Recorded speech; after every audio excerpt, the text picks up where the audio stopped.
Bonsoir tout le monde. On va commencer bientôt, mais juste pour se mettre dans l'atmosphère, juste pour pouvoir remettre Dieu premier, vraiment mettre notre attention sur lui avant de commencer le message que j'ai pour vous. On va prendre 5 minutes de louange. Bon, la dernière fois qu'on a fait une vidéo comme ça, YouTube a pas aimé qu'on aille un charmant jeune homme qui jouait de la musique. Ils ont dit que c'était des chansons qui avaient des droits d'auteur, et tout ça, alors que c'était pas le cas. Et longue histoire courte, on n'aura pas quelqu'un qui va jouer de la musique en ce moment. Donc, ce qu'on va faire, c'est que je vais vous laisser, vous, prendre le temps d'élever à Dieu votre louange. Donc, je vais juste mettre de la musique d'ambiance en arrière. Et ce que je veux que vous faites, au lieu de chanter, écrivez dans la section commentaires à quel point vous êtes en amour avec Dieu, qu'est-ce que vous aimez de Dieu, donnez-lui des compliments et tout ça. Vous pouvez écrire aussi dans la section commentaires des bouts de chansons. Des cantiques que vous aimez chanter, qui lui donne, qui vous aide à élever son nom, à rentrer dans sa présence. Donc, pour 5 minutes, vous pouvez même juste chanter de votre côté des chants de louange, juste pour vous permettre de vous recentrer sur Jésus, pour qu'on puisse avoir notre cœur prêt à entendre le message qui va suivre après. Alors voilà, un 5 minutes où est-ce que dans la section commentaires, vous allez louer Dieu, vous allez lui donner des compliments et juste déverser votre cœur sur à quel point Dieu est bon pour vous. Et comme je disais, faites-le dans vos propres mots. Vous pouvez le faire en mettant des versets. Vous pouvez le faire en mettant des bouts de cantiques que vous connaissez, que vous aimez beaucoup, qui vous aident à rentrer dans la présence de Dieu. Mais on va avoir un temps de louange spécial. On va avoir le temps de louange par commentaire. Vive la technologie. Alors voilà, je vous laisse commencer ce petit 5 minutes.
Merci Seigneur pour ce temps de louange.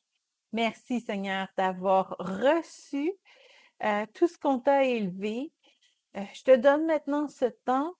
Je prie que tu sois au contrôle de tout ce qui va se dire. Seigneur, je sais que ce message, Seigneur, c'est quelque chose que toi, tu avais à cœur. Alors, je suis vraiment excitée de pouvoir le transmettre aujourd'hui et je prie que malgré toutes les notes que j'ai prises, si Seigneur, tu as autre chose à rajouter, tu ne te gênes pas parce que ce temps est pour toi. Si tu veux prendre le lead, tu le prends, c'est à toi. Je suis entre tes mains. Je prie pour chaque personne qui va entendre ce message. Je prie que ça puisse être un message d'espoir et que tout le monde, peu importe les circonstances, qu'on puisse se sentir énergisé pour pouvoir entreprendre cette année et entreprendre toutes les nouvelles bénédictions que tu vas mettre devant nous. Alors, merci Seigneur. Amen. Voilà. Alors, j'ai pris quelques notes ici. Fait que vous allez me voir des fois, regarder mes notes. Mais vraiment, je suis contente de pouvoir vous parler. Je sais que c'est extrêmement dernière minute. D'habitude, quand j'ai un message à donner, on va faire ça dans 2, 3 semaines pour avoir le temps de l'annoncer. Mais là, c'était trop bon. Fallait que je le dise tout de suite. Alors, j'espère que vous allez pouvoir le recevoir. Donc, c'est ça. Les célibataires sont constamment dans mes pensées, tout le temps, sans arrêt, ou presque. Et c'est ça. Pendant que je priais en quelque sorte pour les célibataires il y a quelques jours, j'ai vraiment senti un poids lourd dans mon cœur.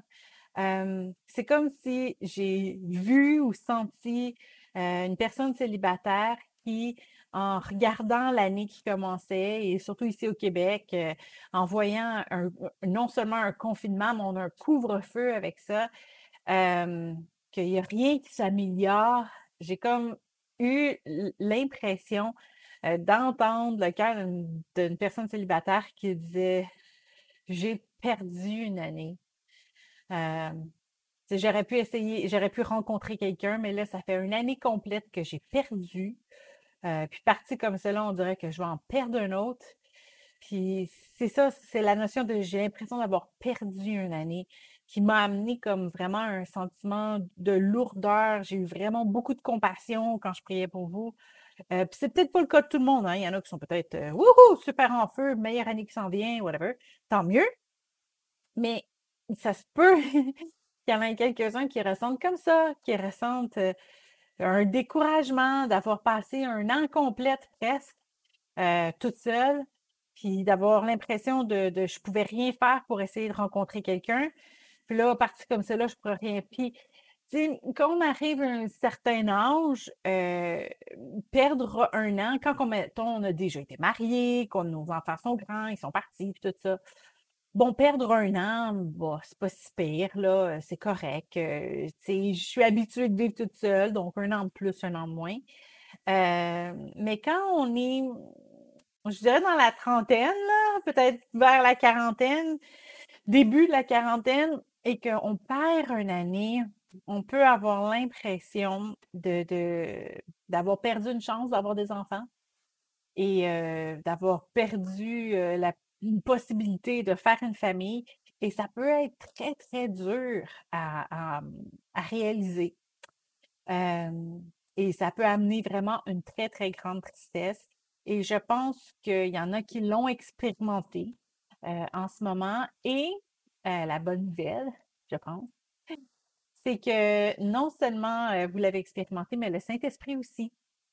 Parce que le Saint-Esprit, il vit à l'intérieur de nous et il a vraiment senti cette tristesse. Et c'est pour ça qu'il m'a donné ce message-là, je pense, aujourd'hui. Vraiment, quand je priais pour vous, c'est comme s'il m'a fait sentir cette douleur-là. Et parce que lui, il la sentait aussi. Et je pense que ça lui a lui-même apporté un peu de tristesse parce qu'il dit, parce que ce qui m'est venu comme réponse claire dans ma tête, c'était: je suis le Dieu de l'impossible. Et je pense que notre Père a vraiment compassion pour tous les célibataires que ça leur fait mal en ce moment. Et pour tous ceux-là, non seulement il y a compassion, mais il y a une solution. Et la solution, c'est de se rappeler que Dieu est le Dieu de l'impossible. Avant même de commencer l'enseignement, je veux juste vous donner un mini témoignage. Puis c'est pas parce que ça leur arrive à eux que ça arrive à tout le monde. Il y a quelqu'un que je connais, un célibataire que je connais, qui a rencontré une belle jeune femme, juste comme 2 semaines avant la pandémie en mars l'année passée. Fait que c'est comme ils se sont rencontrés dans un événement, je crois, ou en ligne, peut-être même en ligne, je ne sais pas exactement. Mais comme dès qu'ils ont fait comme hey, salut, le lendemain, ils tombaient quasiment en pandémie. Fait qu'ils ne pouvaient pas se voir, il n'y avait aucun droit de se voir. Fait qu'ils ont juste, durant tout le temps de la pandémie, apprendre à se connaître, vraiment comme à distance, un peu comme on fait, on rencontre quelqu'un en ligne, on peut juste lui écrire pour apprendre à connaître plus la personne. Et ce célibataire me disait à quel point que ça a été une bénédiction dans un sens, parce que dans des rencontres précédentes, ben là, vu qu'il y allait avec la personne, qu'il la voyait, des fois, il pouvait tenter un peu plus comme physiquement et tout ça. Mais là, vu qu'il n'y avait pas le droit de se voir, ah ben ça réglait le problème, hein? Fait qu'ils ont vraiment pris le temps de plus se connaître.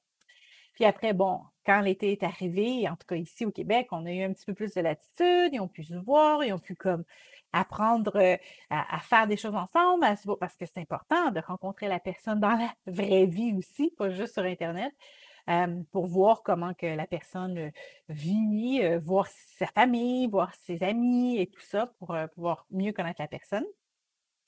Et finalement, c'est comme ça allait tellement de mieux en mieux et tout, que même avec le confinement qui a recommencé en septembre et tout, il y avait déjà une bonne base. Fait que même s'ils ne pouvaient pas continuer à se voir, il y avait déjà une bonne base. Et ils ont finalement décidé de se fiancer à Noël passé.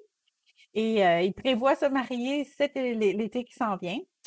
Donc, ben là, encore là, ils prévoient se marier, ils ont choisi une date, mais il va y avoir combien de monde selon le confinement, qu'est-ce qui va se passer et tout ça.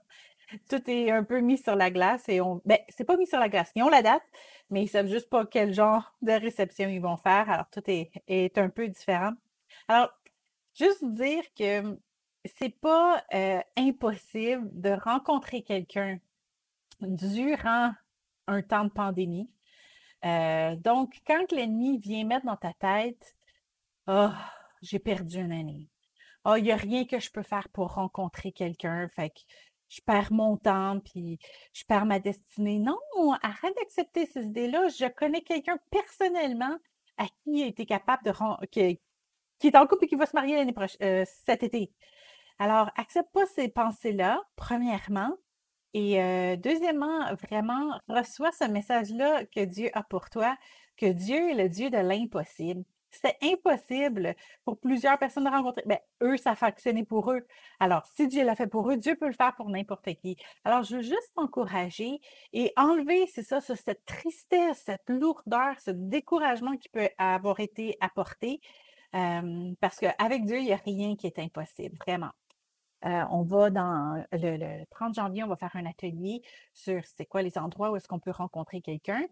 Et on va être comme plus dans un côté pratique, mais aujourd'hui, je veux vous donner le message spirituel que vous devez avoir avant même de vous lancer à croire encore.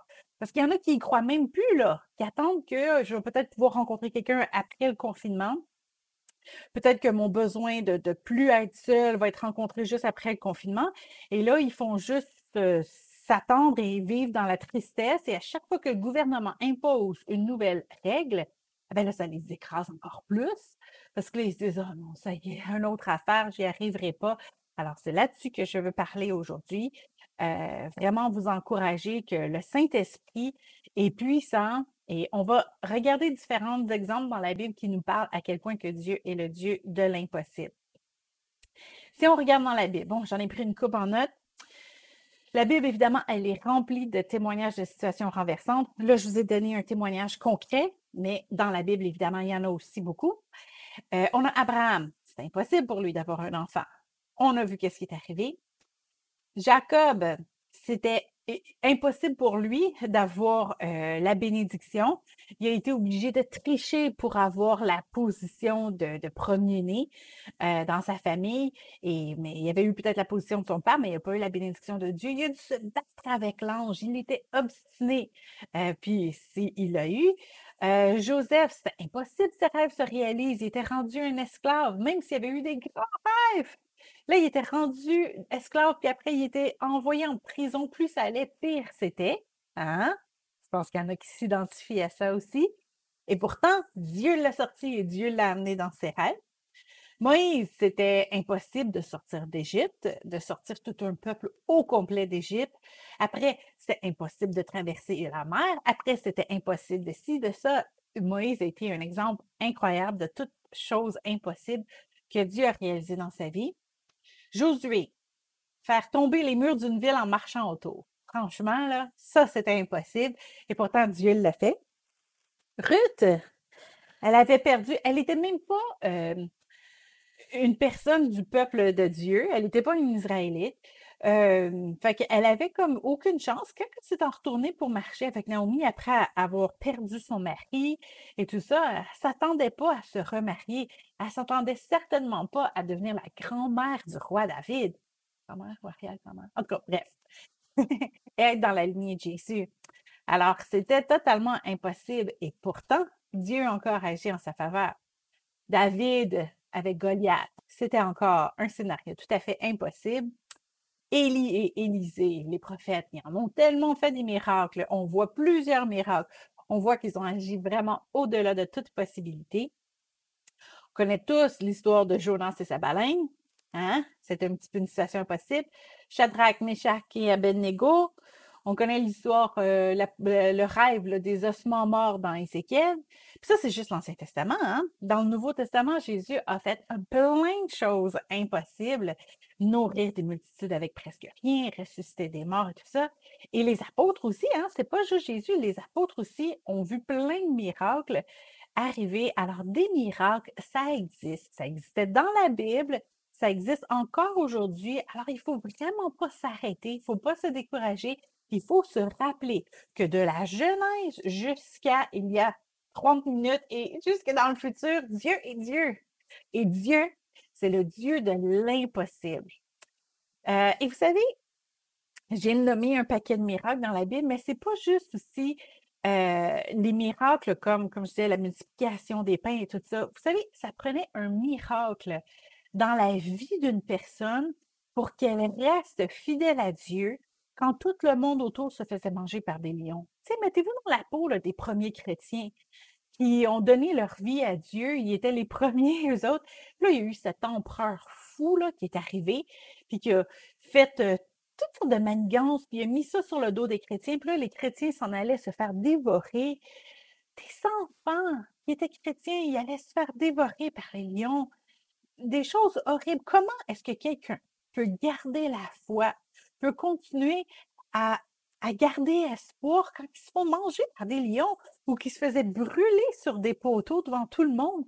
Comment est-ce que quelqu'un peut garder la foi? C'est impossible, mais ce l'est quand que c'est Dieu qui est au centre de notre vie. Quand on est rempli de l'Esprit de Dieu, ça devient possible. Ça prend toute une grâce. Et cette grâce-là, Dieu nous la donne. Et Dieu est le Dieu de l'impossible. Il le dit aussi, Jésus, c'est impossible que nos péchés soient pardonnés. Mais, à cause du sacrifice qu'il a fait à la croix, ça devient possible. Ça peut sembler impossible d'avoir le cœur guéri. Tous les psychologues de ce monde nous aident à vivre avec nos tourments, vivre avec les blessures de notre passé et les traumas qu'on a vécus. Mais Dieu va plus loin que juste vivre avec. Dieu nous aide à être guéris. Et comme on a l'impression que c'est arrivé à quelqu'un d'autre, parce que nous, on est complètement délivrés. Ça a l'air impossible. On parle de tout ça aux psychologues du monde, et ils diraient, voyons, c'est impossible. Mais non, c'est possible avec Dieu.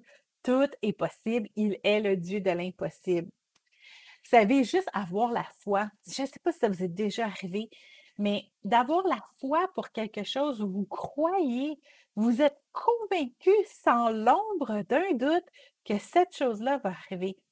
le monde vous dit: «Comment tu fais pour ça?» Je sais pas comment l'expliquer, mais je sais, j'ai la foi, je le crois à l'intérieur de moi. Ben ça, c'est impossible, on peut pas croire à quelque chose qu'on voit pas.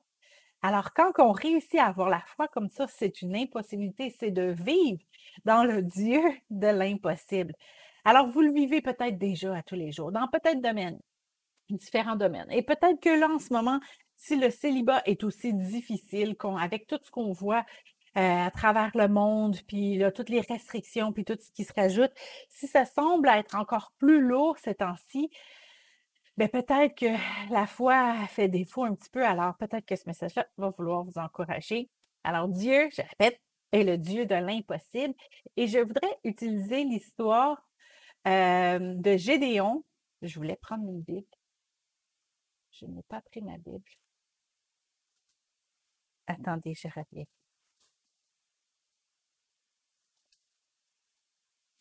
J'ai une Bible ici. Excusez, ça ne paraît pas, hein, parce que c'est un green screen. Alors, faites-vous-en part. Ça avait l'air bizarre, peut-être. OK. Alors, je voulais sortir ma Bible. J'ai Bible quand j'étais enfant, mais c'est pas grave. Donc, oui, l'enseignement que je vais vous donner, elle va être dans Juge 6. Juge, ici, là, tout de suite après Josué. Voilà. On va étudier le Dieu de l'impossible en parlant de l'histoire de Josué. Connaissez-vous Josué? Oui, tant mieux. On va lire son histoire. Alors, 7 points que je vais vous donner à retenir de la vie de Josué pour, c'est ça, nous encourager à- Voilà. Alors, 7 points à retenir de la vie de Josué pour nous rappeler que Dieu est Dieu de l'impossible et comment rentrer dans ce niveau de foi puis de ne plus avoir cette tristesse, cette lourdeur-là dans notre vie. Alors, première chose, c'est de savoir que Dieu a compassion. Dieu sait comment on se sent. Si on voit dans Juge 6, c'est comme ça que ça commence l'histoire. Ça dit que les enfants d'Israël firent ce qui est mal, blabla, et que là, ils ont été livrés à Madian. Ça n'allait pas bien, ils étaient très tristes.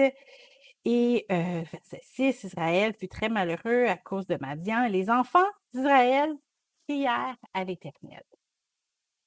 Alors, quand ils ont crié à l'Éternel, ça dit plus tard que Dieu les a entendus, qu'il avait envoyé des prophètes pour leur dire quoi faire, mais ils ne les ont pas écoutés.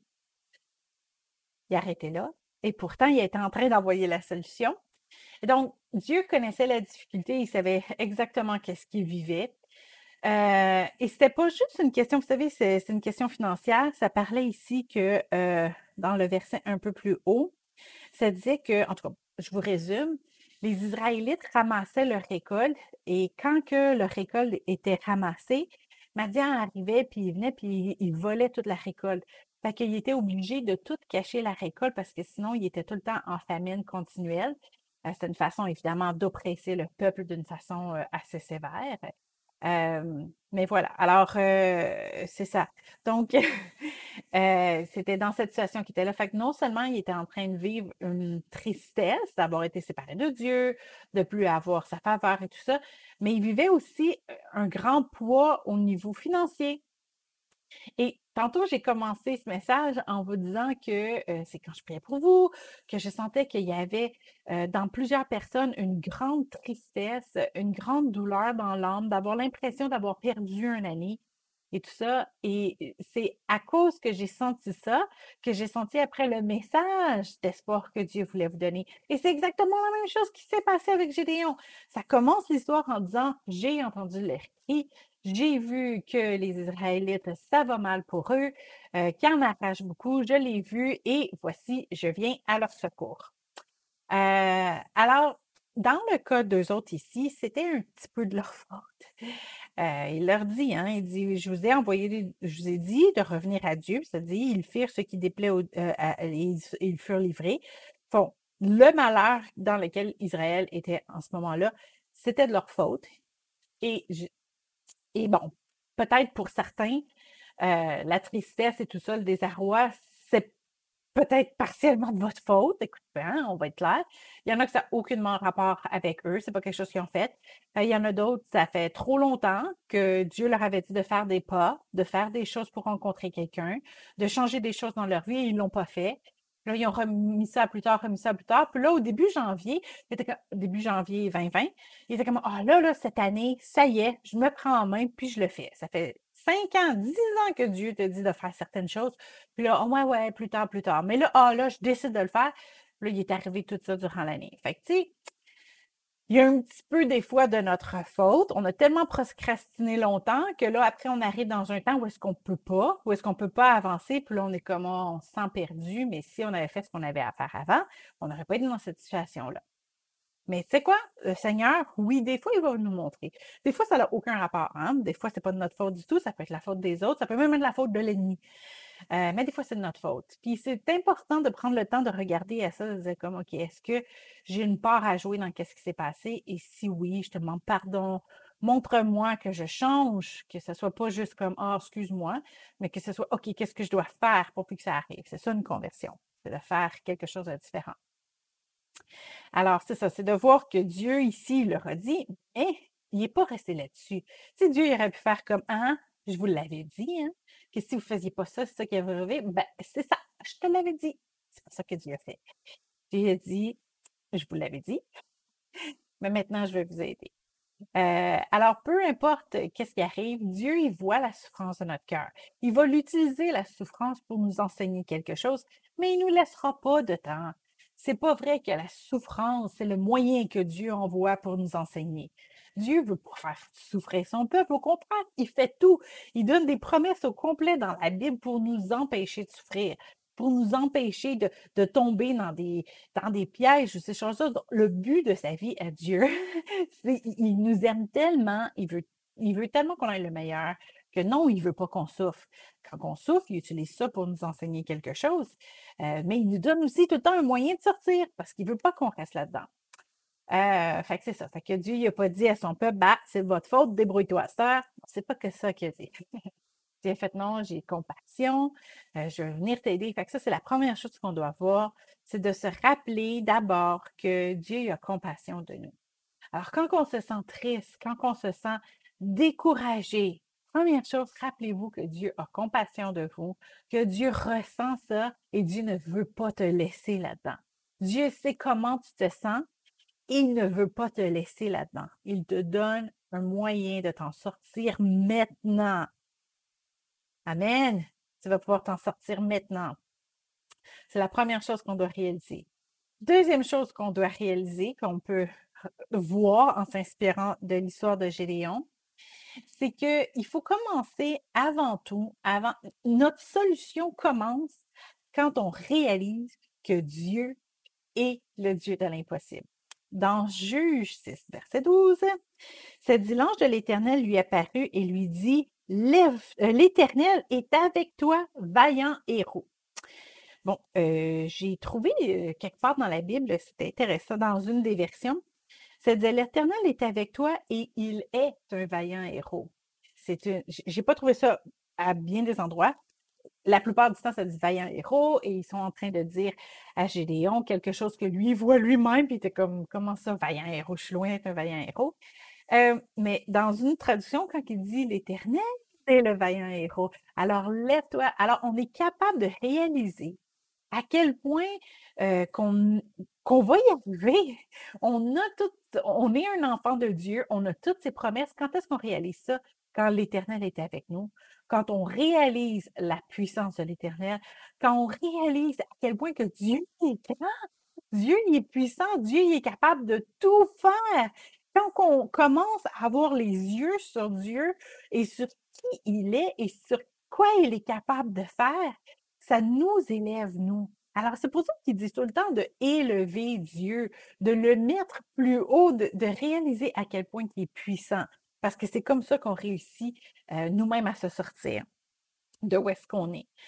On se voit comme un héros quand on sait que l'Éternel est avec nous et que c'est pas n'importe qui, là, c'est l'Éternel qui est avec nous. Ça nous rappelle le verset dans Philippiens 4,13, hein, qui dit « Je puis tout par celui qui me fortifie. Alors, l'accent ici dans ce verset-là n'est pas mis sur le fait que je peux tout, mais sur le fait qu'il y a quelqu'un qui est là, celui qui me fortifie.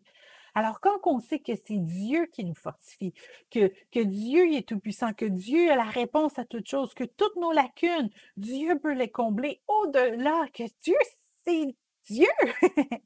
Quand on réalise ça, là, on se rend compte qu'on est capable de tout et ça vient lever le héros à l'intérieur de nous. Ça vient nous faire réaliser que même si on vit dans une pandémie, que même si on est sous un couvre-feu, il n'y a rien qui nous empêche de quoi que ce soit. Parce que Dieu est Dieu. Dieu, il n'est pas sous un couvre-feu. Dieu, il n'est pas enfermé dans une maison, dans une pandémie. Dieu, il n'est pas relié à quoi que ce soit, puis Dieu, il n'aura pas le virus. Alors, Dieu, il est au-delà de toutes circonstances et il nous amène, nous, à être avec lui. Alors, il nous amène à régner au-dessus de toutes circonstances. Alors, il ne faut pas croire qu'on est attaché à quoi que ce soit. Même si le gouvernement nous force à rester à la maison, ça ne fait pas de nous des personnes qui sont moins libres. Parce que même si on est enchaîné, je dis dans l'Ancien Testament, dans le Nouveau Testament, il était complètement enchaîné. Même s'il était complètement enchaîné, il n'y a pas personne qui était plus libre que eux parce qu'ils étaient libres de leur chair. On en reparlera une autre fois. Puis ils étaient libres aussi dans leur âme, libres de louer le Seigneur, libres de voir des miracles apparaître autour d'eux. Et c'est encore dans cette position-là qu'on est aujourd'hui. Alors, on n'est pas enfermé, on n'a pas moins de possibilités. Tu sais, il y en a qui disaient, ah, tu sais, en temps de pandémie, tu sais, c'est plus difficile pour vendre une maison, c'est plus difficile pour acheter une maison, c'est plus difficile pour nos investissements, oh, c'est dangereux aussi pour notre emploi. Non, pas pour des enfants de Dieu. Les enfants de Dieu, on vit sous un système économique différent. Et Dieu peut nous faire prospérer, peu importe qu'est-ce qui arrive autour de nous. Ça va être une façon extraordinaire. Puis vous savez quoi? Dieu veut le faire. Pas juste pour qu'on ait plus d'argent puis qu'on pète de la broue devant tout le monde, mais pour qu'on puisse être généreux. Puis imaginez, là, tu sais, si toutes les économies du monde s'écrasent à cause de ce qui s'est passé et que vous allez bien financièrement, bien, vous allez attirer l'attention. Et quand on va faire, comment ça se fait que toi, ça va si bien que tu vas dire, bien, c'est parce que j'ai donné ma vie à Dieu, et que Dieu il est au-dessus de tout ça. Puis après, tu dis à la personne, tu sais quoi, si tu donnes ta vie à Dieu, Dieu va prendre soin de toi aussi. Bien, c'est le meilleur témoignage que tu peux pas être. Si tu es tout misérable, puis que tu ne vis pas dans les promesses que Dieu a pour toi, que le Dieu de l'impossible agit pas en toi et dans ta vie et par ta vie, et que tu as l'air aussi misérable que le reste du monde, bien, le monde ne va pas être attiré à Dieu. Ils vont te regarder, ils vont faire comme tu es aussi pire que moi. Mais quand on vit dans les promesses de Dieu, quand on est en joie, qu'on peut perdre notre emploi, qu'il y a telle affaire qui arrive, puis on est encore joyeux, ils vont dire, il y a quelque chose de pas normal chez toi. Puis même si des fois, ils vont rire de nous autres ou ils vont nous traiter de toutes sortes d'affaires, au fond, ils vont nous envier. Puis à un moment donné, quand on va être toute seule avec eux, ils vont vouloir nous savoir comment on fait pour rester dans sa joie. Puis c'est ça que Dieu veut, c'est ça que Dieu veut pour nous. Dieu veut qu'on soit brillant, qu'on brille comme des étoiles, comme on avait parlé dans le message de Noël. Et pour ça, il va nous bénir, effectivement. Comme je dis, pas pour qu'on s'enrichisse, mais pour que lui puisse être glorifié, que ça puisse attirer les autres à lui. Vous savez, il y a quelqu'un qui me racontait une fois une histoire que, tu sais, quand une jeune fille reçoit une bague de fiançailles, puis qu'il y a comme le gros diamant dessus, c'est qui a l'air bon là-dedans? C'est pas la fille, c'est le gars. C'est le gars qui a donné ça, qui prend tout le mérite. Ben, c'est la même chose avec Dieu. Dieu veut nous bénir. Pourquoi? Parce que c'est lui qui va avoir le mérite. C'est sûr que si après on prend le mérite puis qu'on dit j'ai eu ça parce que j'ai fait des bonnes actions, j'ai ci, puis là on prend la gloire, là, ça c'est très mauvais. Très mauvais. Mais si on en profite pour donner la gloire à Dieu de tout ce qu'on reçoit, qu'on est généreux avec les autres, bien Dieu va vouloir nous bénir parce que c'est lui qui paraît bon après. Bon, je m'éloigne du sujet. Donc, c'est ça, c'est quand on réalise à quel point que Dieu est grand qu'on peut prendre espoir au changement. Quand on réalise, comme je suis en train de vous dire, que Dieu, il n'est pas en couvre-feu, que Dieu, il n'est pas en pandémie, lui. Lui, il est en dehors de ces règles-là, et c'est mon Dieu, et c'est mon papa, et il veut prendre soin de moi, et il me donne cette ça nous amène espoir. Ça nous amène à réaliser que, hey, attends une minute, là. C'est pas parce que tout le monde vit ça que moi, je vais vivre les mêmes conséquences. Moi, je ne suis pas les règles du monde, je suis les règles de Dieu. On écoute les règles. On va suivre ce que les gouvernements disent, mais à l'intérieur de moi, ma, ma vie ne dépend pas des conséquences des autres, dépend de ce que Dieu dit. Alors, même si je dois suivre, même si je dois rester chez moi après 8 heures, même si je dois suivre ce couvre-feu-là, même si je dois porter un masque, malgré toute chose, ça ne viendra pas m'affecter. Ça ne viendra pas m'affecter financièrement, ça ne viendra pas m'affecter dans ma santé, ça ne viendra pas m'affecter dans mon moral. Parce que moi, je suis en feu, j'ai plein d'espoir, je ne suis pas découragée parce que moi, mon encouragement ne dépend pas de qu'est-ce que j'entends, ne dépend pas de qu'est-ce que je lis dans mes médias sociaux. Hein? C'est pas là-dedans que je m'encourage, vraiment pas. Ce que je m'encourage, c'est dans la parole de Dieu, de voir que Dieu agit encore et que Dieu a rien perdu. Lui, il n'est pas enchaîné par quoi que ce soit. Il n'a rien perdu de sa force et il continue encore d'opérer en nous. Alors, quand on réalise, comme Gédéon, quand il a réalisé que l'Éternel est avec lui, pas son père, pas un idole, l'Éternel est avec lui, ça l'a permis de comprendre, commencer à comprendre, qu'il était un vaillant héros. Fait que c'est ça. Dieu veut nous rappeler qu'il est capable de nous. Et vous savez, Gédéon, je l'aime beaucoup dans ce sens, parce que Gédéon avait besoin de beaucoup de persuasion pour réaliser ce qu'il y avait la puissance de Dieu. Il demandait plein de signes au début et plus tard, on va en parler aussi. Mais quand il a dit tout ça, oui, oui, je vais être avec toi, non, non, non, Gédéon dit, ben, si c'est vraiment toi là, qui me dit ça, verset 17, il dit, si j'ai trouvé grâce à tes yeux, donne-moi un signe pour montrer que c'est toi. Puis là, ça disait, reste ici, je vais aller chercher, je vais aller faire un gros barbecue et tout ça. Et si c'est encore là, ben, ça va me prouver que c'est vraiment toi. Et là, au verset 22, il est encore là. Fait que là, au verset 22, Gédéon, voyant que c'était effectivement l'ange de l'Éternel, il dit, non, Seigneur éternel, car j'ai vu l'ange de l'Éternel face à face. Et l'Éternel lui dit, sois en peine, ne crains point, tu ne mourras pas. Verset 23. Fait que là, quand il a réalisé que, waouh, la puissance de Dieu, la puissance, qui est là avec moi, il était comme, je vais mourir. C'est pour ça que l'ange a dit, non, non, tu ne vas pas mourir. Mais vous savez quoi? Il faut que quand on réalise la puissance de Dieu, on n'a pas vraiment réalisé la puissance de Dieu tant qu'on n'a pas une sainte révérence. Quand vous allez prendre votre temps, parce que vous devez prendre un temps avec Dieu après. Quand vous allez prendre un temps avec Dieu, où est-ce que vous allez contempler sa grandeur, sa puissance, si ça ne l'amène pas un petit oh boy, il faut que je fasse attention, là. Il faut que je fasse attention à qu'est-ce que je dis, qu'est-ce que je fais. Oh ben, tel site, je vais arrêter d'y aller. Parce que quand on réalise la puissance de Dieu, ça amène un changement à l'intérieur de nous. On se rend compte que Dieu n'est pas n'importe qui. Il est avec moi, mais il va falloir que je mette ma vie en règle.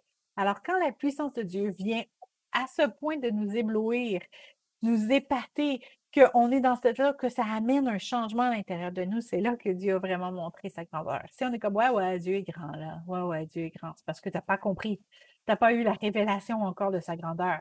Tu n'as pas encore eu la révélation à quel point il est le Dieu de l'impossible. Retourne sur tes genoux jusqu'à temps que tu l'aies. Et quand tu vas avoir le wow, OK, c'est sérieux, là, c'est parce que là, tu vas avoir compris vraiment c'est quoi le Dieu de l'impossible. Et justement, je prends mes autres d'eau.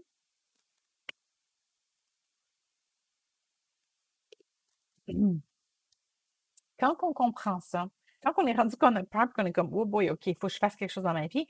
Troisième point qu'on apprend de son histoire, c'est que pour rentrer dans l'impossible, pour que des choses impossibles se passent dans notre vie, pour qu'on soit dans cette liberté, dans cette joie, que nos besoins soient rencontrés quand il n'y a pas aucune ressource. Hein? C'est ça l'impossible, que nos besoins soient rencontrés quand il n'y a aucune ressource. Bien, pour ça, il faut commencer par une soumission totale. Il faut faire un ménage complet. C'est ça que Gédéon a dû faire. Une fois qu'il a accepté, on voit ça, donc au verset, comme je disais, attends, le verset 23, il disait non, non, tu ne vas pas mourir. Après avoir réalisé ça, dans la même nuit, l'Éternel dit à Gédéon, au verset 25, prends un taureau, nanana, et renverse l'autel de Baal qui est à ton père. Donc, la première chose que Dieu a demandé, avant même d'aller secourir le peuple, même si c'est ça qu'il avait dit, première chose, c'est que Gédéon devait faire le ménage. Il venait de se faire demander par Dieu d'avoir une obéissance absolue. Et dans cette obéissance-là, il lui demandait d'aller détruire l'autel sur lequel même ses pères adoraient. Alors, Dieu va nous demander certaines choses à abandonner. Vous savez, j'ai entendu un autre enseignement excellent qui disait que des fois, pour se réconforter, ben, on va utiliser certains moyens pour se réconforter qui sont des moyens du monde. Et on pense que ça nous amène au réconfort, mais au fond, ça nous amène des chaînes. Fait que peut-être que eux, quand ils ont fait l'autel là, à Baal, le but de eux pour avoir l'autel à Baal, c'est peut-être pour chercher un réconfort, pour se donner une solution, pour avoir un certain esprit de sécurité. Ils se disaient que si j'ai ça, ben, ça va m'amener telle chance ou quoi que ce soit. Alors, ils faisaient ça dans un but de satisfaire un besoin. Et ce que Dieu dit, c'est non, je ne veux pas que rien d'autre satisfasse tes besoins que moi. Moi, je veux satisfaire tes besoins. Alors maintenant, tu vas enlever tes idoles, tu vas enlever toutes tes sources de réconfort, tes sources de sécurité pour que ce soit moi seule qui soit ta sécurité. C'est ça. C'est effectivement ce que Dieu demande. Dieu nous demande de vraiment sanctifier de notre vie, de laisser aller tout ce qui nous amène une sécurité, tout ce qui nous amène un réconfort, tout ce qu'on, tu sais, comme mettons, même penser juste au vaccin. Ah, quand le vaccin est là, tout va mieux aller. C'est pas une question de je devrais-tu prendre le vaccin ou pas, ça n'a aucun rapport.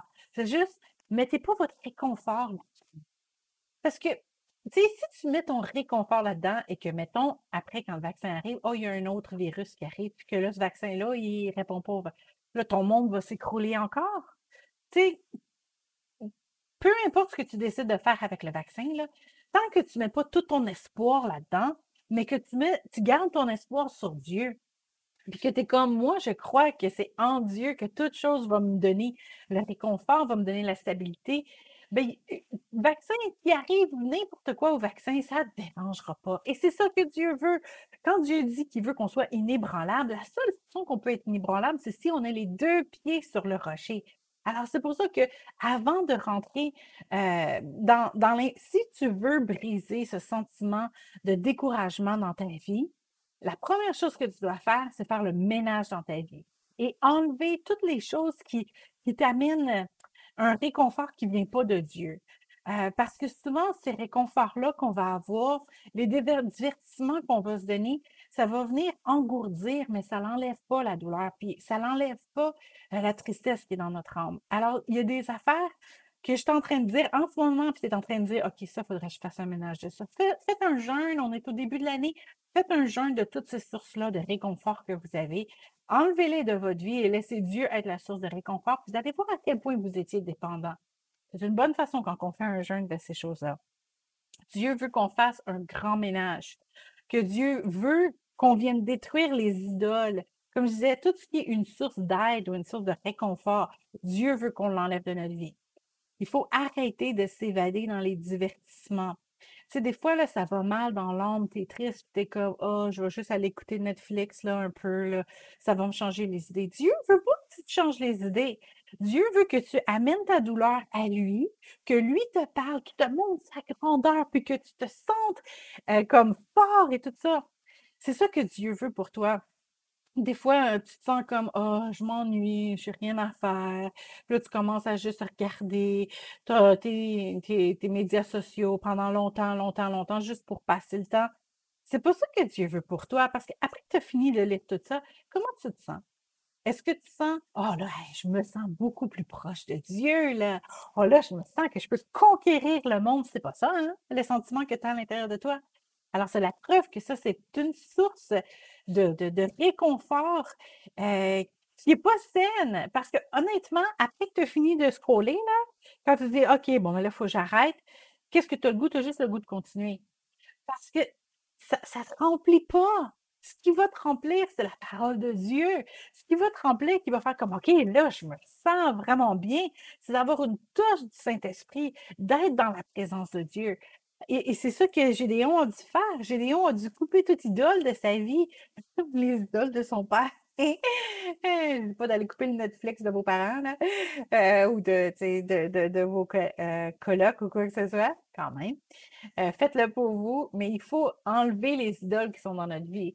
Il faut enlever toutes les autres sources de réconfort ou tout ce qui vient nous divertir. Je dis pas de bannir la télé. C'est correct de regarder la télé de temps en temps, mais si on est rendu qu'on utilise la télé comme une source de réconfort, qu'on utilise la télé parce qu'on n'est plus capable de vivre dans le silence, là, il y a un problème. Si la première chose qu'on fait, c'est mettre la télé parce qu'on a besoin d'un bruit d'ambiance, il y a aussi quelque chose qu'on doit parler avec Dieu là-dessus. Alors voilà, quand on est tourmenté, il ne faut pas juste se changer les idées, il faut les élever à Dieu. Parce que vous savez quoi, quand on fait ça, quand on utilise une source de divertissement au lieu de traiter nos pensées, comme je disais, ça devient juste quelque chose qu'on a de plus en plus soif. Euh, vous savez, prendre un 7-Up ou un Sprite, c'est une boisson gazeuse qu'on a soif. Oh, j'ai soif, je bois ça. Je ne suis pas désaltérée. Après ça, ça me donne juste. Là, le sucre qui est dans la bouche, c'est comme j'ai soif encore. Et ça amène la soif, ça continue à amener la soif. Il n'y a rien de mieux que de l'eau pour pouvoir étancher la soif. Ben, c'est la même chose souvent avec les divertissements. Il y a des divertissements qu'on va utiliser juste pour faire un genre d'anesthésie de nos pensées, mais ça ne les enlève pas, ça ne règle pas nos problèmes. Et ça peut être amusant pour un temps, mais quand c'est la raison qu'on les utilise, c'est pour pouvoir cacher quelque chose, c'est là qu'il y a un problème, puis il faut les amener à Dieu. Sinon, ça devient une drogue. Puis en plus, c'est comme notre corps, nos pensées savent que quand que j'ai une mauvaise pensée, ce que je dois faire, c'est d'aller regarder la télé. Mais après, ça devient un automatisme, puis là, ben, ça devient une drogue. Et Dieu ne veut pas qu'on soit dépend de quoi que ce soit d'autre. Dieu ne veut pas qu'on ait d'autres dieux que lui. Hein? C'est ça que ça dit dans Exode 20, verset 5, je lis ici. Ça dit, tu ne te prosterneras point devant elle et tu ne te serviras pas devant elle, les idoles.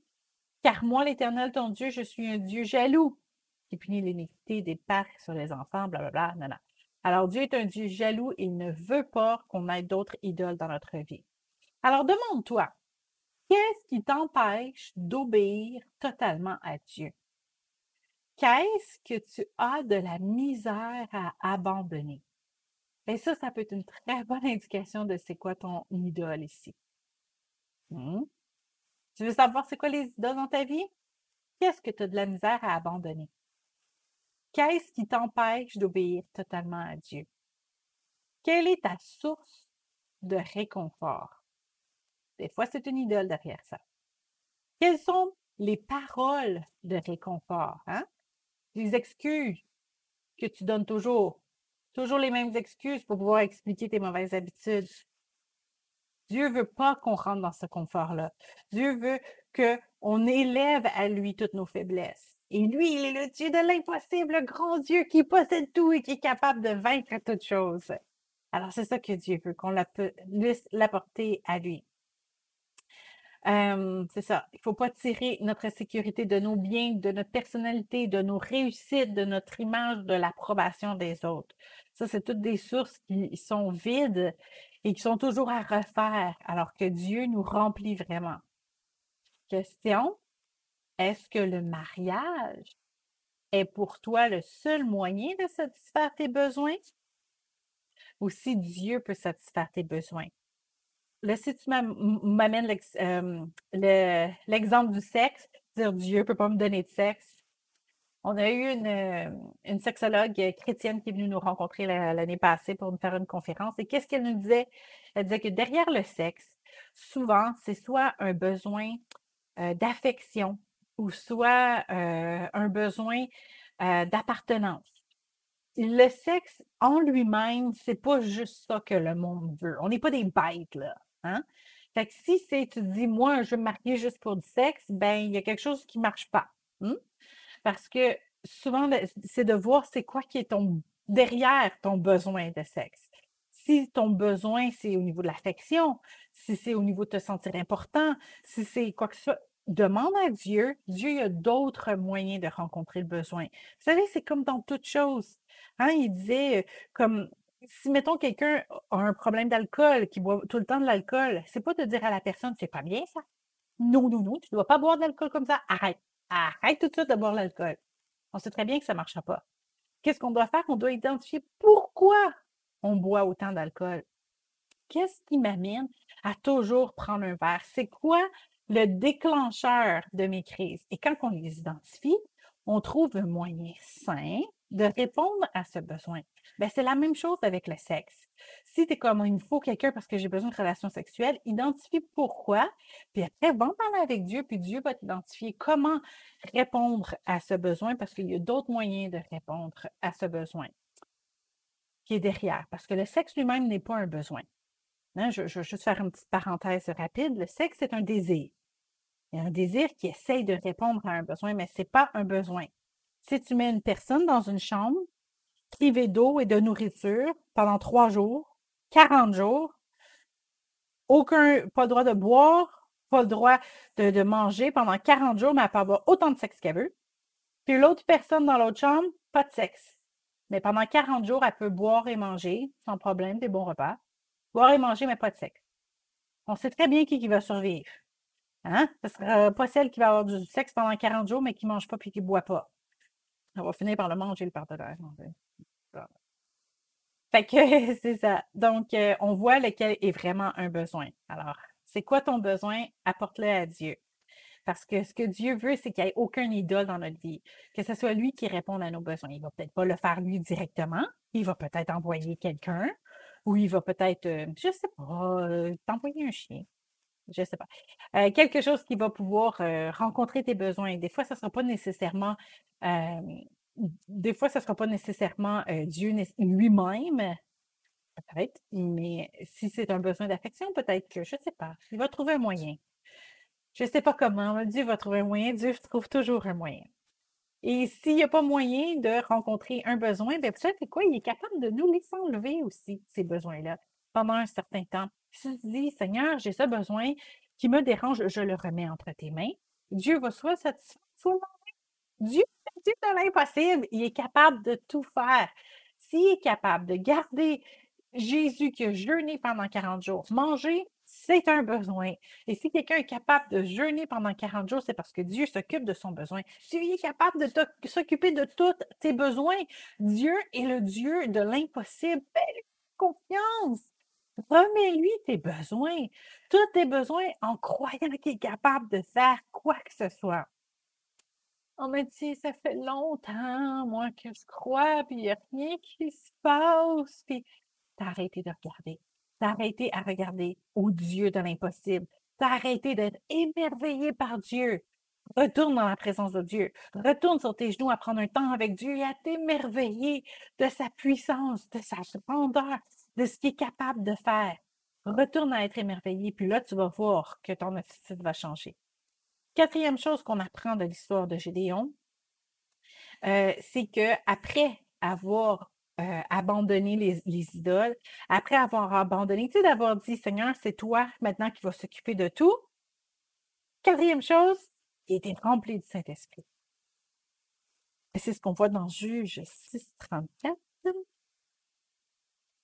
Et Gédéon, revêtu de l'Esprit de l'Éternel, sonna la trompette et Abiézer fut convoqué pour marcher à sa suite. Donc, c'est ça, ça dit, Gédéon fut revêtu de l'Esprit de l'Éternel. Dans l'hébreu, on peut même traduire un peu le verset d'une façon, dit, l'Esprit du Seigneur se revêtit de Gédéon. Je trouve ça beau comme image. C'est comme une main qui met sa main dans un gant. Alors, c'est le Saint-Esprit qui est la main, puis toi, tu es juste le gant. Et là, il prend toute la place chez toi. Alors, c'est l'Esprit de Dieu qui marche, mais avec ta personnalité, avec tes talents. Et c'est là que la foi remplace la peur. que le courage remplace le compromis parce que c'est l'Esprit de Dieu qui est à l'intérieur de toi puis qui remplit tous les trous. Tout ce qui ne marchait pas, toutes les tristesses, tous les besoins, le Saint-Esprit vient remplir. Il le fait vraiment, vraiment. Dieu vient remplir tous les trous à l'intérieur de toi. C'est comme ça que tu deviens différent. Alors, le Saint-Esprit qui te remplit, toi, tu es juste un gant et lui, il prend toute la place. C'est ça quand on dit d'abandonner notre vie à Dieu, ben c'est ça. Tu abandonnes ta vie à Dieu et tu laisses Dieu venir rencontrer tes besoins. Et là, l'Esprit de Dieu rentre à l'intérieur de toi et te rend puissant et te donne la capacité de attirer l'attention des autres. Regarde, c'est ça qui est arrivé. Gédéon, il était rempli de l'Esprit de Dieu. Puis là, quand tout le monde est venu, tout le monde s'est approché pour lui, puis il était prêt à le suivre. Il n'avait rien fait encore. Il y avait juste l'Esprit de Dieu à l'intérieur de lui et ça l'a attiré les autres. Si l'Esprit de Dieu te remplit, ça va attirer d'autres personnes. Alors voilà, message, message. Alors, une bonne façon pour attirer des bonnes personnes dans ta vie, c'est d'être rempli de l'Esprit de Dieu. Et c'est ça que Dieu veut, qu'on soit rempli. C'est là qu'on obtient le courage de faire qu'est-ce qu'on doit faire. Et c'est ce qui devient même une inspiration pour les autres. Tu sais, dans le psaume 23, le verset 5, je l'ai ici, ça dit, tu dresses devant moi une table en face de mes adversaires. Ça dit, tu oins d'huile ma tête et ma coupe déborde. C'est ce que Dieu veut. Dieu veut remplir le gant, mais il veut le remplir tellement que ça déborde. Il y a tellement l'Esprit de Dieu à l'intérieur de toi que ça déborde sur les autres. Ça met enflammer les autres. Tu peux pas. Tu sais, le message que j'ai eu, là, je ne pouvais pas le garder pour moi. Il fallait que je le dise aux autres. Il fallait que ça déborde sur quelqu'un d'autre. Parce que Dieu, il est puissant. L'Esprit de Dieu, quand il te saisit et qu'il te remplit, tu es tellement heureux que ça déborde sur les autres. Et c'est ce que Dieu veut. Dieu veut pas non seulement combler tes besoins, mais il veut te combler tellement que ça va déborder sur les autres. C'est ça. Et Gédéon, donc, rempli de l'Esprit de Dieu, a attiré la faveur du reste du peuple. Et nous aussi, comme je disais tantôt, on va attirer la faveur d'un partenaire potentiel quand on va être rempli de l'Esprit de Dieu. Ah oui, mais tu sais, je suis seule à la maison. Comment tu veux que j'attire tes partenaires potentiels? Ben, Dieu va te le dire. Et quand Dieu va mettre quelqu'un sur ton chemin, avant 8 heures sur la rue, ou quand Dieu va te faire rencontrer quelqu'un à l'épicerie, ou quand Dieu va te faire rencontrer quelqu'un sur Internet, dans un cours, quoi que ce soit, on va en parler le 30 janvier. Quand Dieu va mettre quelqu'un, tu vas être tellement rempli de la présence de Dieu, tu vas être tellement une personne joyeuse, tellement remplie d'espoir, qu'ils vont te regarder comme wow, hey, je veux une amie comme ça dans ma vie, je veux avoir une personne comme ça autour de moi parce que ça m'amène la joie, ça me remplit, yeah! Et c'est comme ça qu'on obtient la faveur des autres. Alors, ça vaut la peine. Écoute, on est rempli de Dieu pour soi-même, first, évidemment, d'abord. Mais après, Dieu ne nous remplit pas juste nous pour rencontrer nos besoins, ça finit par déborder sur les autres. Et après, quand on rencontre les autres, on est quelqu'un de pétillant. Comme on disait à Noël, on est quelqu'un de brillant et on attire l'attention des autres parce qu'on est rempli de l'Esprit de Dieu. Pour être rempli de l'Esprit de Dieu, il faut faire le ménage, se débarrasser de toutes les idoles, de toutes nos autres sources de réconfort qui ne nous réconfortent pas vraiment. Et il faut croire en l'Esprit de Dieu, il faut s'émerveiller, il faut vraiment prendre un temps pour pouvoir l'admirer. Et vous savez, quand je dis on est rempli de l'Esprit de Dieu, ça ne veut pas dire, moi j'ai rencontré des personnes qui se croyaient méga spirituelles, puis qui étaient toujours en train de dire Alléluia à toutes les phrases, c'était plus fatigant qu'autre chose, là. Être rempli de l'Esprit de Dieu, c'est pas de se mettre à parler en langue tout le temps, là, puis de tout le temps parler juste de choses d'église et quoi que ce soit et d'avoir aucun autre sujet de conversation. C'est pas ça d'être méga spirituel. Avoir l'Esprit de Dieu, c'est avoir tout ce qui dépend du fruit de l'Esprit. C'est avoir l'amour, la joie, la maîtrise de soi, la tempérance, la bonté, la générosité, la patience, la joie malgré la pandémie, malgré le lock-out, quoi que ce soit, on est dans la joie. Alors, si on a ça à l'intérieur de nous, eh ben, c'est ça qui prouve qu'on a l'Esprit de Dieu, pas nos paroles toutes faites. Cinquième chose qu'on peut retenir de Gédéon, C'est que tu dois toujours te tourner à Dieu. Ah oui, ben c'est ça. Vous connaissez l'histoire de Gédéon, hein? Après, il s'est rencontré. Puis là, Gédéon était comme, OK, mais si je fais ça, est-ce que c'est vraiment ce que tu veux? Je vais mettre une petite toison, là, durant la rosée. Puis si tout est mouillé sauf ça, je crois que c'est toi. Puis le lendemain, il fait comme, je veux vraiment être sûr, là, on va faire le contraire, que tout soit sèche, mais que lui soit mouillé. Et Dieu a répondu, vous savez, Dieu répond quand on demande des signes. Si notre signe est, on le demande parce qu'on veut vraiment faire la volonté de Dieu, pas parce qu'on doute que Dieu est capable, pas parce qu'on doute que, c'est ça, que Dieu est capable. Si on a un doute, là, ça le fait fâcher Dieu. Ça le fait comme, ben là, crois qu'est-ce que je suis capable de faire. Mais si c'est parce que le Seigneur veut vraiment être sûr de faire la bonne chose, alors donne-moi un signe. Dieu, il honore ça. Il voit que notre cœur, c'est de vouloir faire la bonne chose. Alors Dieu va te donner les signes que tu as besoin pour être consolé ou réconforté dans cela. Dieu sait, honore ça quand que tu veux avoir son approbation. Puis ça, c'est dans tous les petits détails.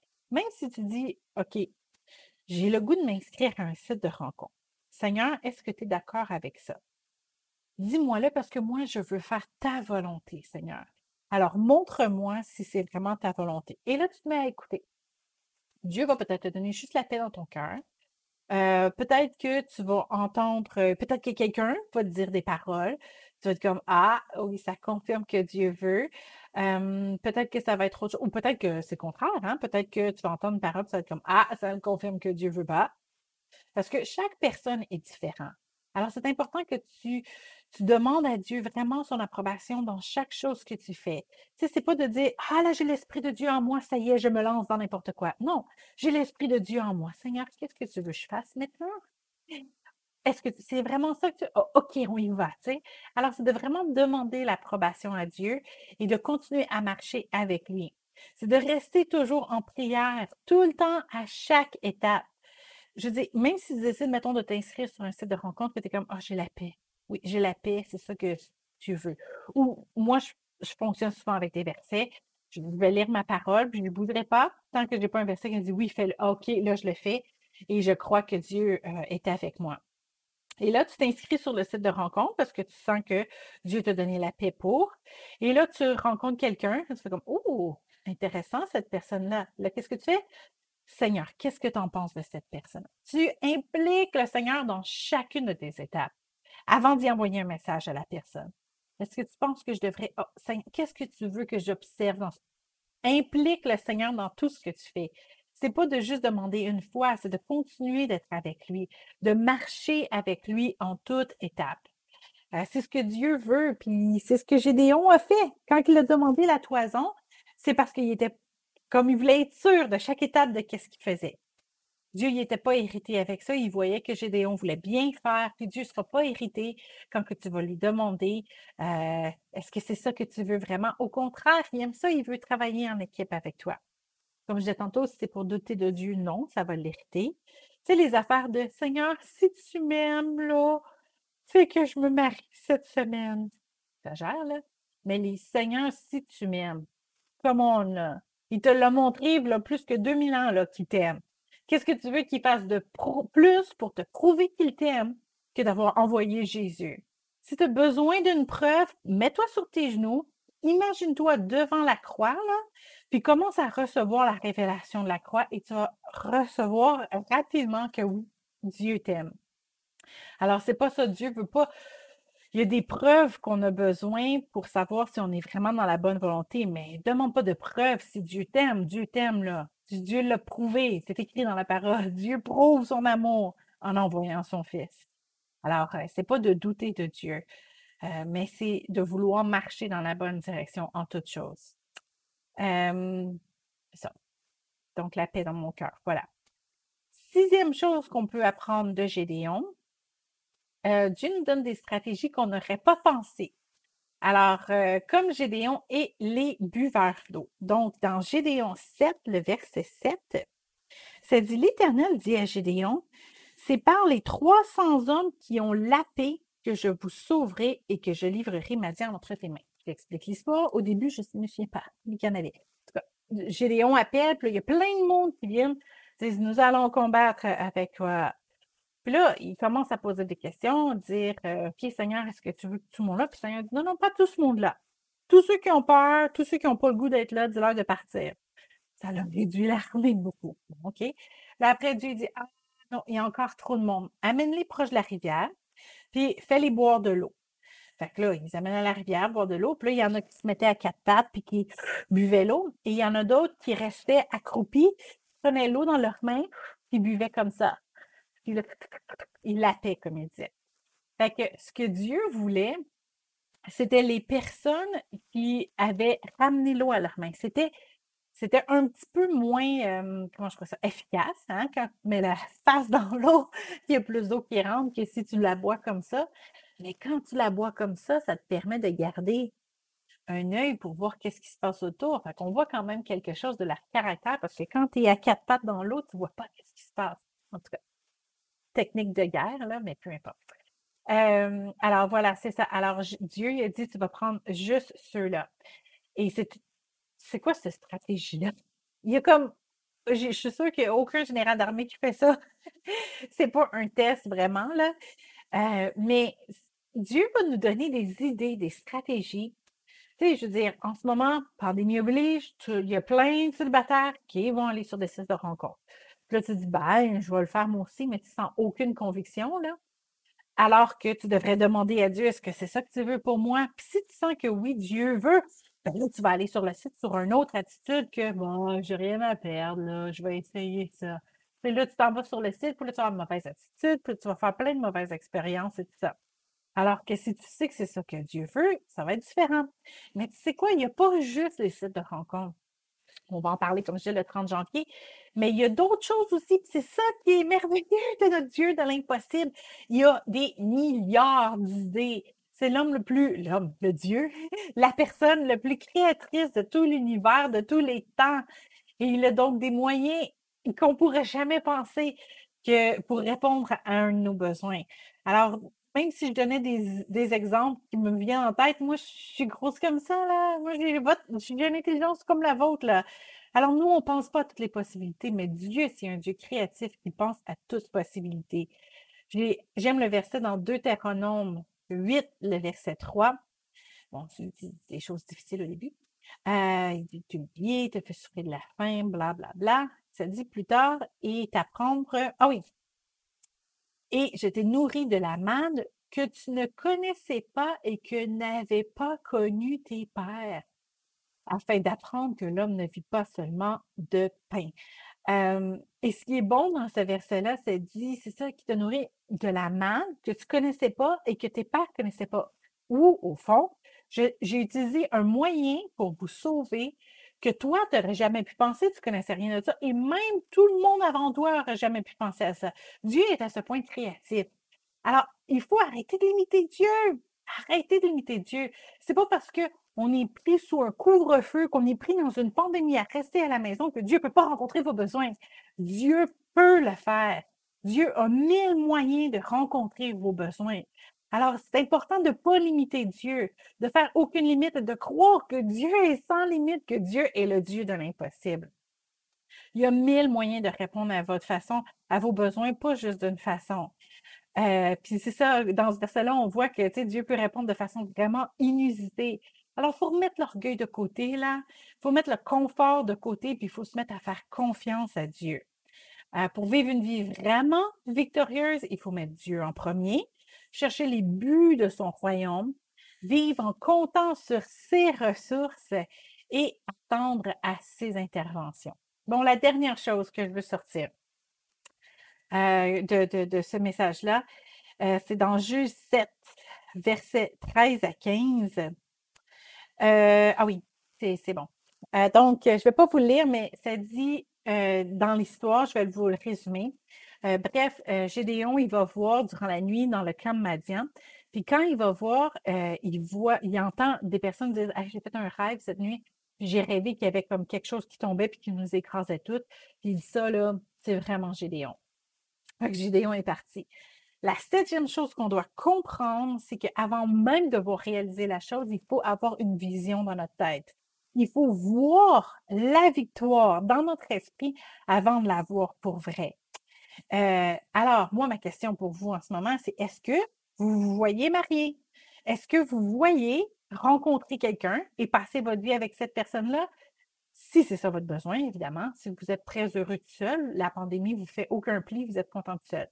Mais si ça vous affecte et que vous êtes comme moi, j'aurais tellement aimé, ben, ressaisis-toi, fais toutes les étapes qu'on a nommées, d'enlever les hôtels de ta vie, les idoles, de revoir Dieu et tout ça, de prier et tout, et commence à te voir marié. Commence à avoir cette vision-là. Tu sais, il y en a qui se disent à eux-mêmes que, tu sais, oh mon Dieu, moi, je me marierai pas moi-même. Ben, si c'est comme ça que tu penses, ben, c'est parce qu'il y a des choses qui doivent changer chez toi. Alors, est-ce que tu te vois marié? Est-ce que tu es capable de te voir au sein d'un foyer? Est-ce que tu es capable de te voir comme un mari? Tu te vois-tu comme ça? Est-ce que tu t'imagines maintenant comme ça? Est-ce qu'il y aurait des choses, si tu étais déjà marié, qu'il y aurait peut-être des problèmes parce que tu n'es pas capable de garder ton comportement, ton caractère?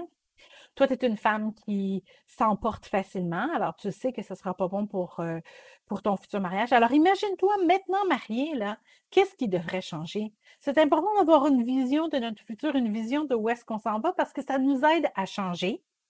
C'est ça, on peut voir à l'avance nos faiblesses et savoir ce qu'on doit faire attention. C'est important de se voir marié et d'avoir une vision de notre famille. Vous savez, moi, j'avais fait ça, j'avais fait un cahier de rêve où est-ce que j'avais découpé Madame mariée, puis j'avais collé ma photo dessus. C'était pas une affaire vaudou, là, hein? Ça n'avait rien de magique, mais ça m'aidait à garder une vision de mon futur. C'est ce que Dieu veut. Ça aide dans la foi de pouvoir avoir une image dans ta tête, de pouvoir t'imaginer qu'est-ce qui va arriver.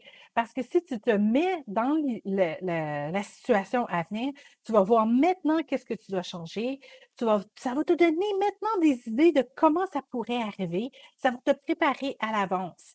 Alors, c'est important que tu puisses avoir la foi et te voir d'avance. Vous savez, meilleur exemple, c'est quand tu dis à un enfant, c'est quoi, papa va t'acheter une bicyclette demain.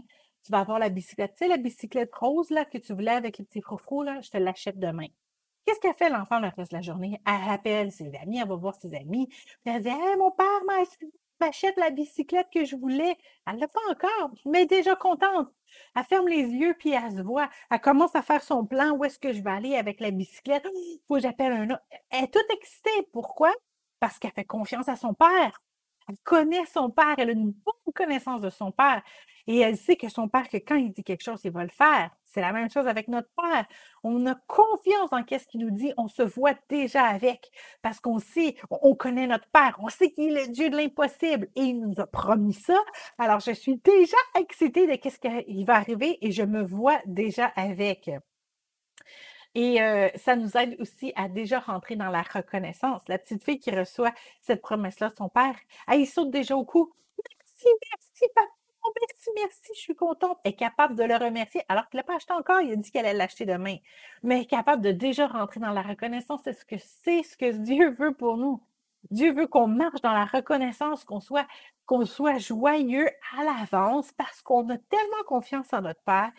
On le suit dans tout ce qu'il nous dit. On dépend sur lui et on est tout excités parce qu'on sait que Dieu va répondre d'une façon qu'on n'aurait jamais pensé. Ça nous aide à encourager, ça nous encourage à avoir le courage, ça nous encourage à avancer, ça nous laisse dans la reconnaissance, ça nous aide à faire des résolutions, ça nous aide à faire des plans et des projets. Alors, c'est très important de s'imaginer où est-ce qu'on s'en va. Et c'est d'avoir une vision de comment, pas de comment Dieu va répondre, mais d'avoir une vision de comment ça va être une fois que Dieu va avoir répondu.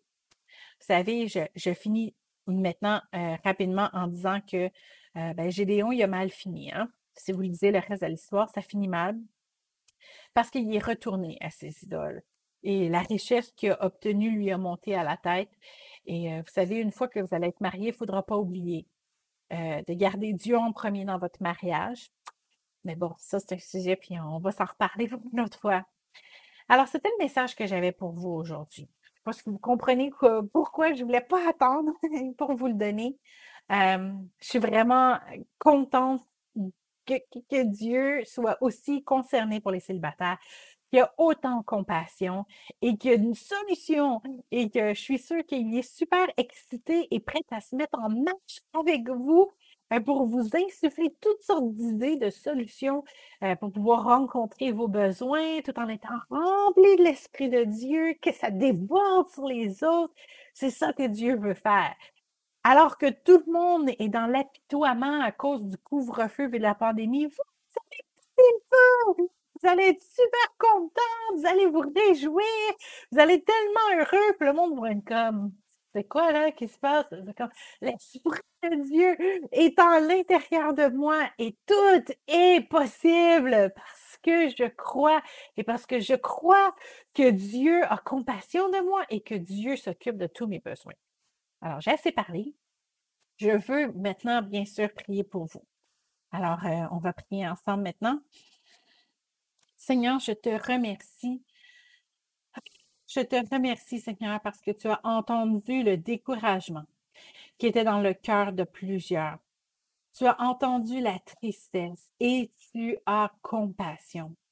Tu as compassion, Seigneur, de chaque personne, de ce qu'ils vivent. Et tu les entends, Seigneur, et tu es avec eux et tu veux leur dire, je suis là. Moi, le grand, le majestueux, celui qui est capable de tout, je suis avec toi. Et au lieu de regarder aux circonstances, Seigneur, maintenant, on regarde à toi. On se regarde à toi au lieu de regarder au couvre-feu, à la pandémie, au virus ou tout ça, Seigneur. On regarde à rien de ça. On te regarde à toi. On t'élève nos besoins, mais on t'élève encore plus haut que nos besoins. On te remet sur le trône de notre vie, Seigneur. Seigneur, on choisit de te faire confiance. Montre-nous tous les idoles qui sont dans notre vie, Seigneur. Qu'on puisse se débarrasser de ces idoles, qu'on puisse se débarrasser, Seigneur, de toutes ces sources qui ne sont pas des sources réconfortantes du tout, qu'on utilisait ça pour se divertir, mais que ça remplissait aucun besoin. Alors, Seigneur, montre-les-nous, qu'on puisse se débarrasser et qu'on puisse être rempli de ton Saint-Esprit, comme une main remplit un gant, que ton Saint-Esprit puisse nous remplir au point où est-ce qu'on va déborder sur les autres. Seigneur, c'est ce que je réclame pour chaque personne qui a entendu ce message. Je prie, Seigneur, que ta main puisse s'étendre sur chaque personne, que tu amènes une délivrance en ce moment. Si, Seigneur, l'oppression était rendue à un point que c'en était démoniaque, eh bien, je brise cette oppression au nom de Jésus. Je brise maintenant tout lien démoniaque. Je brise tout pouvoir que l'ennemi avait amené sur ta vie maintenant au nom de Jésus. Au nom de Jésus, je brise ces chaînes. Que tu sois libre maintenant comme Jésus. Jésus a payé à la croix pour que tu sois libre. Alors je déclare la liberté de Christ dans ta vie maintenant. Et que les écailles puissent tomber de tes yeux et que tu puisses voir la gloire et la grandeur de Dieu. C'est ce que je réclame maintenant au nom de Jésus. Que tout plan que l'ennemi a fait sur ta vie soit brisé maintenant au nom de Jésus. Dans le nom de Jésus, je brise ces plans maintenant. Parce que Dieu a un plan merveilleux pour toi. Pas pandémie ou pas, il y a un plan merveilleux pour toi. Et parce que tu recherches sa face, il va s'accomplir. Sois pas inquiet. Il va s'accomplir. Parce que Dieu a mille moyens de répondre à ton besoin. Fais juste être à son écoute. Dieu va te donner des stratégies que tu n'aurais jamais pensées et que jamais personne n'en avait parlé. Fais confiance à Dieu. Ce n'est pas juste le mariage qui va répondre à tes besoins.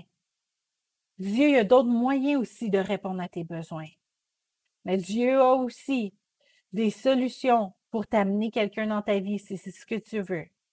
Alors, élève tout ça à Dieu. Viens faire du ménage en mettant ça devant Dieu. Et Dieu va te donner tout ce que tu as besoin. Je te remercie, Jésus, de ce que tu as fait. Et Seigneur Dieu, je te donne toute la gloire. Et je me prépare à vivre tous les jours rempli de ton esprit et super excité de voir ce que tu vas accomplir à chaque journée. Merci, Seigneur, pour ta joie, pour ta paix. Merci, Seigneur. Amen. Alors voilà, C'était le message que j'avais pour toi aujourd'hui. En 2021, il n'y a pas de place au découragement. D'accord? J'ai un grand Dieu. Dis-le, dis-le, dis-le tout de suite. En 2021, pas de place au découragement. J'ai un grand Dieu. Un Dieu étonnant et je lui laisse toute la place. Alors voilà, que Dieu te garde et continue à marcher dans la victoire.